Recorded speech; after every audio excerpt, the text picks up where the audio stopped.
Radhe Radhe. Today is Saturday, 24th December 2022. Mummy and I are here for our recap video of today's Bhagavad Gita study session for chapter 6. Radhe Radhe. Sharing the screen, we of course had our quiz questions to cover what was presented for chapter 6 verses 33, 34, and 35 in our previous session. Today we covered 4 more verses, and after the quiz, of course, chapter 6 verses 36, 37, 38, and 39. We encourage you to go back and look at the quiz questions and try them. And for now, we shall hear the recitation of the first one, chapter 6, verse 36. Asanyat atmana yogo dushprapa iti me matihi vashya atmana tu yatata shakyo vaptum upayataha. So chapter 6, verse 36, the catchphrase here is proper means perfection, really referring to the proper mechanism and system of yoga that means or results in perfection in Sri Krishna's own opinion. Also, means is the mechanism itself. So proper means, they will lead to perfection. These are the words used by Sri Krishna in the translation itself. So if you look at chapter 6, verse 36 here, he continues to acknowledge that yoga is difficult to attain for one whose mind is unbridled. We talked about bridle as the set of ropes or harnesses around a horse's head to help control its direction. Similar to that, we encourage you again to go through the video we'll be sharing in this time slides on chariots and spirituality. Rath Kalpana, the parable of the chariot from the Kathopanishad that we've talked about many, many times, hopefully helping everyone remember that we want the soul to be directing our intellect, to be therefore also controlling the mind, and of course subduing the senses, channeling them in the proper direction towards God. So here again, Sri Krishna, continuing from before, he is acknowledging Arjun's understanding and comments that it is difficult but not impossible to control the mind. And in fact, by practicing those proper means, methods, and mechanisms as part of yoga, subduing the senses, focusing upon God alone, all of that, Sri Krishna says that can lead to perfection in yoga. So as we mentioned in class as well, do encourage you to go back and look at chapter 6, verses 10 through 32, which are all summarized in a little bit of context here, as well as chapter 6, verse 33, these 5 aspects of that mechanism of yoga, which as of now, Arjun thinks is impractical and unattainable. But Sri Krishna says that through proper means, that perfection can be achieved. So that is chapter 6, verse 36. We'll next go on to chapter 6, verse 37. Arjuna uvacha ayati shraddhayopeto yogat chalita manasaha aprapya yoga sansiddhim kangatim Krishna gacchati. So chapter 6, verse 37, here the catchphrase is fate of the frantic faithful. It's a question that Arjun asks because he acknowledges that sadhaks or spiritual aspirants, like all of us, in fact, also have faith. We have faith in God and Guru. We also have certain tendencies, certain morals, sanskars from our previous lifetimes. But if through a lack of motivation or inspiration, or just being distracted by the material world, our restless minds become frantic, what happens? We probably may not attain yoga in this lifetime. So that is the question that Arjun is asking. And in fact, he has asked on behalf of all of us. Many of us had raised our hands in class as people who have gone through the same experience. So we are trying to learn more about that response that Sri Krishna will eventually unveil. So again, in the commentary, Swamiji reiterated to us that Shraddha, faith, is extremely important. We had presented to you a reminder of chapter 4, verse 34, So if you go back and take a look, chapter 4, verse 34, the very, very important verse about seeking the guidance of a guru. The acronym AIR, approach a spiritual master, inquire with reverence and humility, render service unto the guru. These were Sri Krishna's words. These are Sri Krishna's words in chapter 4, verse 34. And that is again talking about the essence of a guru. And in the commentary, Swamiji had also mentioned that faith is extremely, extremely important. And so now back here in chapter 6, verse 37, Arjun recognizes there are yogis or there are spiritual aspirants like all of us who may not be successful in this lifetime, even with having a good amount of faith, because our endeavors are not complete. They are due to the restless and unsteady mind.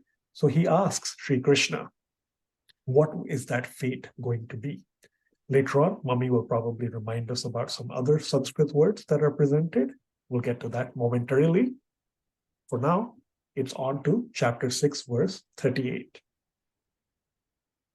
Kachinno bhaya vibhrashtash chinna brahma iva nashyati apratishto mahabaho vimudho brahmanah pathi.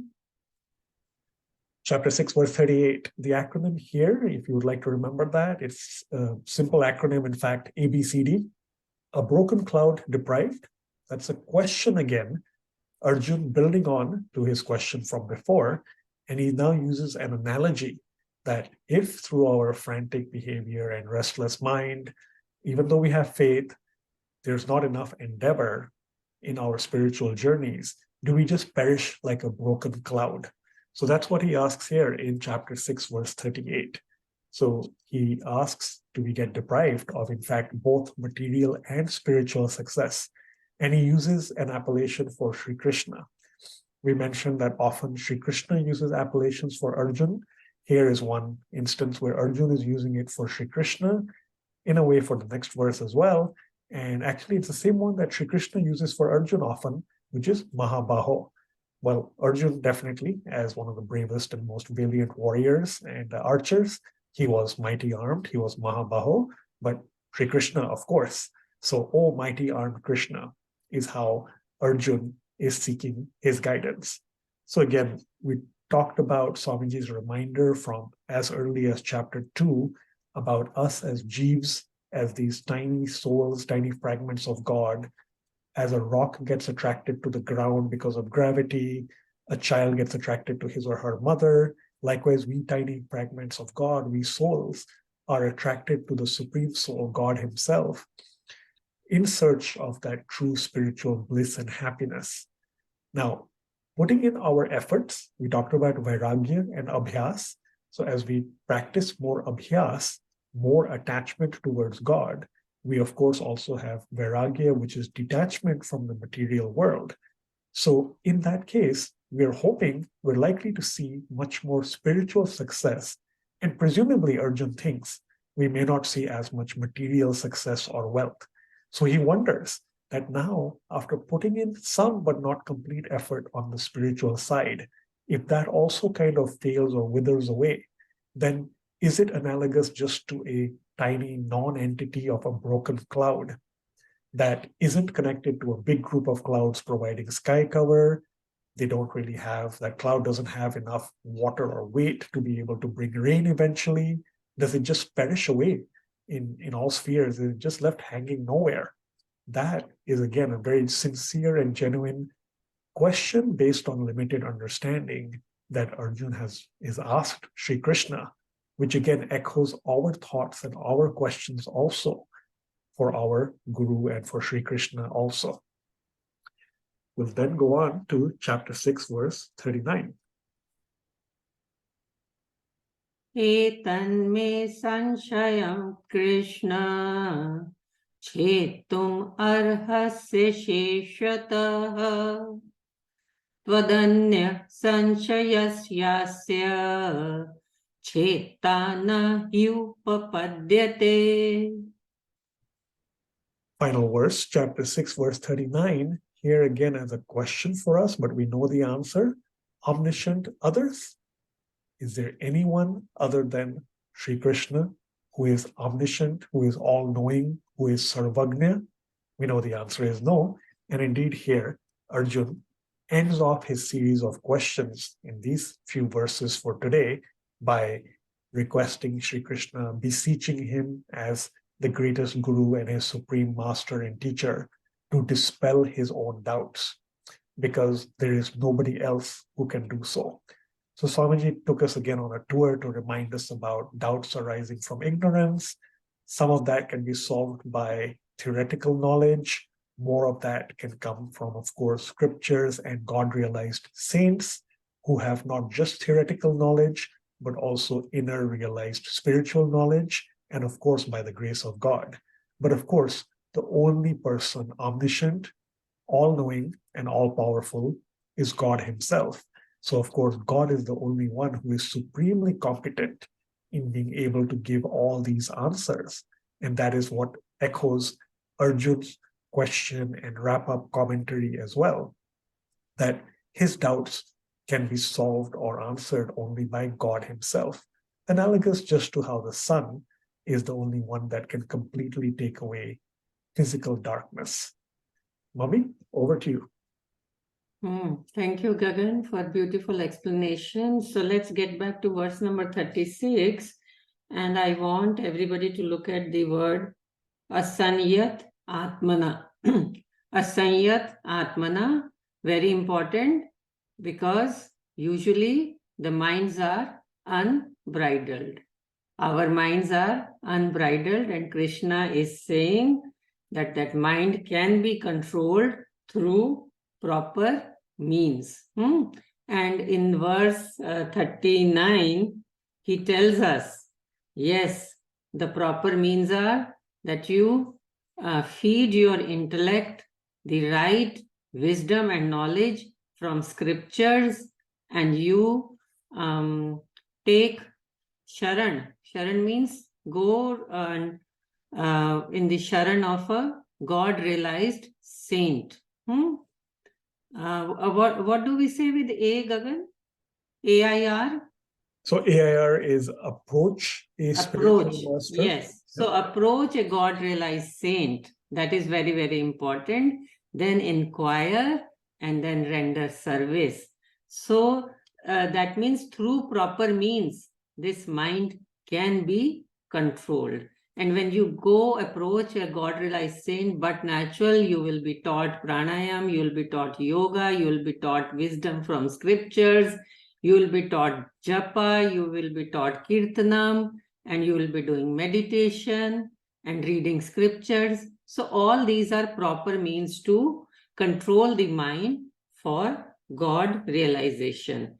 Let's move to verse number 37, and a very important word is Yog Sansiddhim.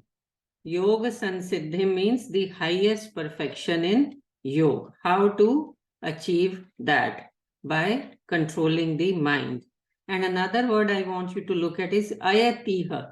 Ayatiha means, because that is the problem here which Arjun is asking, that many of us, we have faith, Shraddha, we try our best, but we become lax.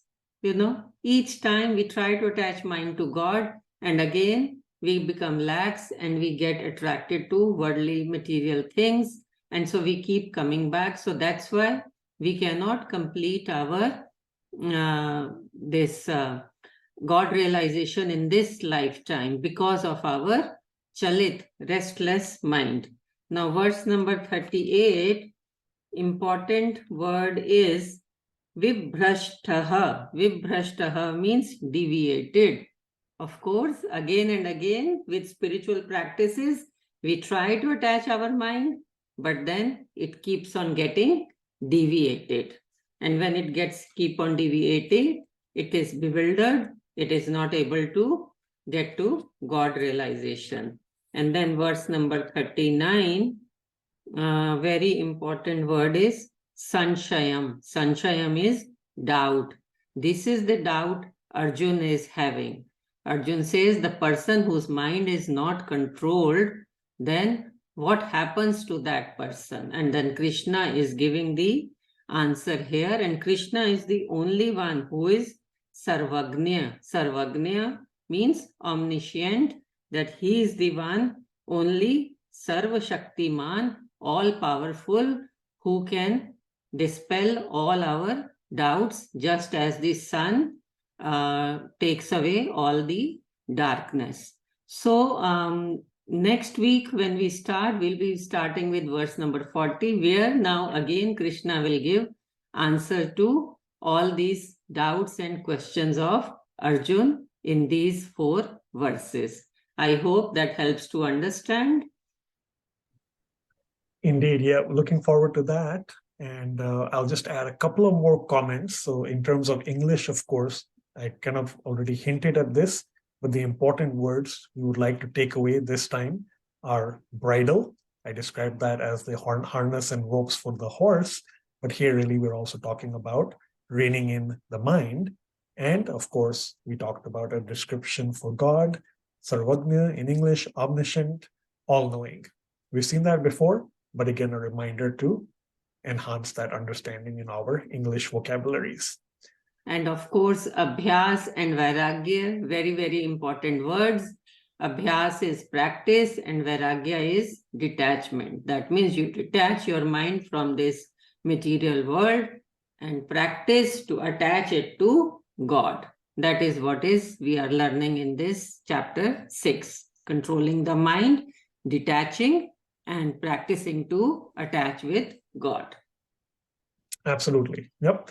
And final comment is also right here. If you look at this comment about Swamiji saying that the scriptures contain many apparent contradictions that can be reconciled only by realization. Often, we always hear about Maharajji and we know him as Jagat Guru Tam. There's another appellation or title that had been given to him. We talked about this way back at the beginning of this entire series of Bhagavad Gita classes, but I thought it's apt to remind us about it here as well. It's Nikhil Darshan Samanvaya Charya. So I'm going to remind us about that somewhere in the beginning here.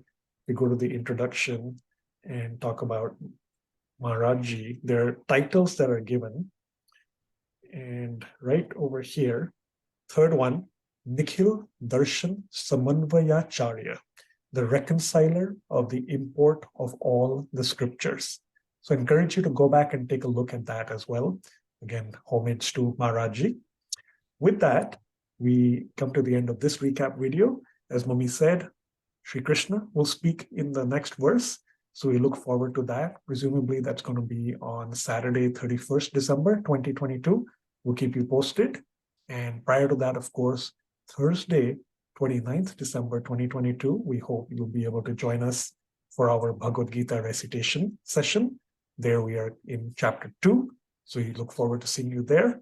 Till then, thank you so much. Radhe Radhe. Radhe Radhe.